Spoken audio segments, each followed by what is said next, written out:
হিন্দুরা নেমেছে মাঠে, করছে প্রতিবাদ। মিছিল মৌন হলেও প্রতিবাদ কিন্তু মৌন নয়। আমাদের ভারতের প্রতিবেশী দেশ বাংলাদেশে আওয়ামী লীগ সরকার পতনের সাথে সাথেই দেশের শাসনভার তুলে দেওয়া হয়েছিল বাংলাদেশ সেনাবাহিনীর হাতে। অল্প কিছু সময়ের মধ্যে গড়ে উঠেছে অন্তর্বর্তী সরকার। রাষ্ট্রপ্রধান হিসেবে দায়িত্ব পেয়েছেন ডক্টর মোহাম্মদ ইউনূস। তবে কিছুই ছিল না ঠিক। ছাত্র আন্দোলনকে সামনে রেখে রাজনৈতিক রং মেখেছে বিরোধী শিবিরগুলি। সারা বাংলাদেশ জুড়ে তৈরি হয়েছে একটি অপ্রত্যাশিত, অশান্ত এবং অস্থির পরিবেশের। সন্ত্রাসী নির্যাতনের ঠেলায় সৃষ্টি হয়েছে একটি উচ্ছৃঙ্খল পরিস্থিতির। রাতের আধারে হোক কিংবা প্রকাশ্য দিবালোকে গণহত্যা কিংবা গণধর্ষণ হয়ে উঠেছে নিত্যদিনের ঘটনা। কিছু ঘন্টার ব্যবধানে ধ্বংস করা হয়েছে দীর্ঘ বছরের দেশের ঐতিহ্য বহন করা সম্পদগুলিও। অগ্নিসংযোগ করা হয়েছে বিভিন্ন ধর্মীয় প্রতিষ্ঠানে। নরপিচারদের গণধর্ষণ কিংবা বিভীষিকাময় গণহত্যা রূপ নিয়েছে নিত্যদিনের ঘটনায়।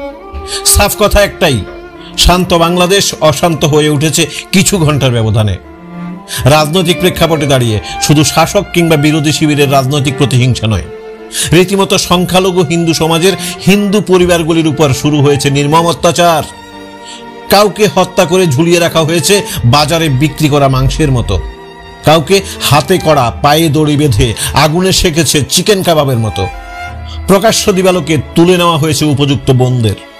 শুধু ধর্ষণ নয়, হাত পা বেঁধে নৃশংসভাবে হত্যা করা হয়েছে হিন্দু পরিবারের সদস্যদের। আগুনের কড়াল গ্রাস থেকে রক্ষা পায়নি হিন্দুদের ধর্মীয় প্রতিষ্ঠানগুলি। আগুনের লেলিহান শিকা কেড়ে নিয়েছে হিন্দুদের বাড়ি ঘর সহ দীর্ঘ বছরের ব্যবসায়ী প্রতিষ্ঠানগুলিও। হরির লুটের মতো লুটপাট করে নেওয়া হয়েছে হিন্দুদের দোকানপাট। হাত পা বেঁধে অগ্নিসংযোগ করা হয়েছে শরীরে। সব মিলিয়ে সংখ্যালঘু হিন্দুত্ববাদী সম্প্রদায়ের পরিবারগুলি অসুরক্ষিত হয়ে পড়ে গোটা বাংলাদেশ জুড়ে।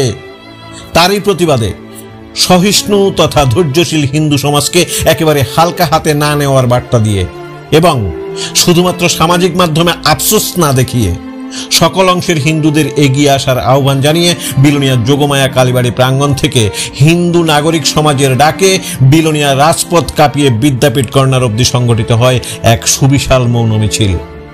আইনজীবী, বুদ্ধিজীবী, রাজনৈতিক ব্যক্তিত্ব, লেখক কিংবা ব্যবসায়ী, বিলোনিয়ার বিভিন্ন প্রান্ত থেকে আসা সকল অংশের হিন্দু ধর্মাবলম্বীরা পায়ে পা মিলিয়ে একযোগে সামিল হন এই মৌন মিছিলে। সকল হিন্দুদের সাফ কথা একটাই, ভারত যেহেতু নিরপেক্ষতা বজায় রেখে হিন্দু, মুসলিম, বৌদ্ধ, খ্রিস্টান সর্বধর্ম সমন্বয়ে সবাইকে নিয়ে একই বৃন্তে দুটি কুসুমের মতো বুকে আগলে রাখতে পারে, তাহলে বাংলাদেশের নবগঠিত অন্তর্বর্তী সরকার সারা বাংলাদেশ জুড়ে আতঙ্কিত সংখ্যালঘু হিন্দু সমাজকে সুরক্ষিত রাখুক। এটাই একমাত্র দাবি।